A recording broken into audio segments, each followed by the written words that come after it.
Quick question for you. If you're a home seller and you hire a real estate agent to sell your home, do you have to pay the buyer's agent a commission? Well, that's a good question because we just settled a national lawsuit with the National Association of Realtors, and that was specifically the subject of the lawsuit. So over the course of time, buyer's agents have been paid traditionally by the seller. And in a typical situation, the real estate commission is split 50-50.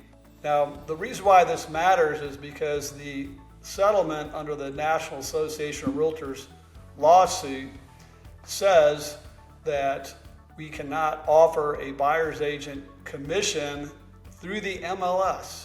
That means that we will not be advertising the commission rate that we pay the buyer's agent.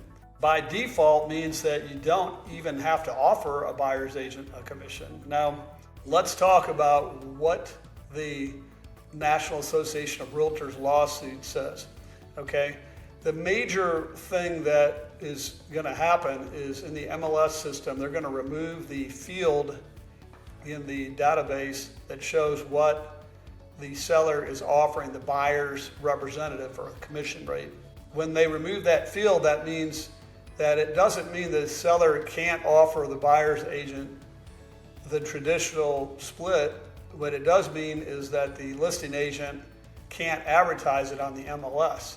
So the idea here is to make it more competitive amongst buyer's agents when they represent buyers. So this is more of a buyer agent question than a seller's agent question to an extent, but as a seller, you'll want to know, does it make sense to reduce the buyer's agent commission, eliminate the buyer's agent commission, or do nothing at all and go with what we would call the traditional split?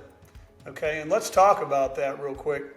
So if you're in a competitive market, which we are, competitive being that there's more sellers than buyers right now, if you offer less than what might be considered the traditional split of, in our case, 3% in this market, or if you offer nothing, then that means that the buyer will have to pay the difference to their buyer's agent, assuming that they have an agreement that the buyer agent would be paid 3%. So in essence, for every percent you pull off the commission rate to the buyer's agent, you're actually raising your price by the same amount of money.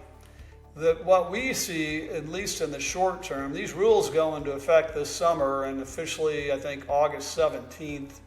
So there's going to be a lot of phone calls amongst realtors. Hey, what are you offering to me as a buyer's agent as far as commission is concerned? That's going to be the major shift amongst realtors. Is we'll see a whole new level of professionalism and new services and new options that we're developing as we speak, getting ready for the new market that's coming ahead of us. So until next time, have a good one, and look for our next YouTube video, and don't forget to click subscribe below, and we'll talk to you again soon.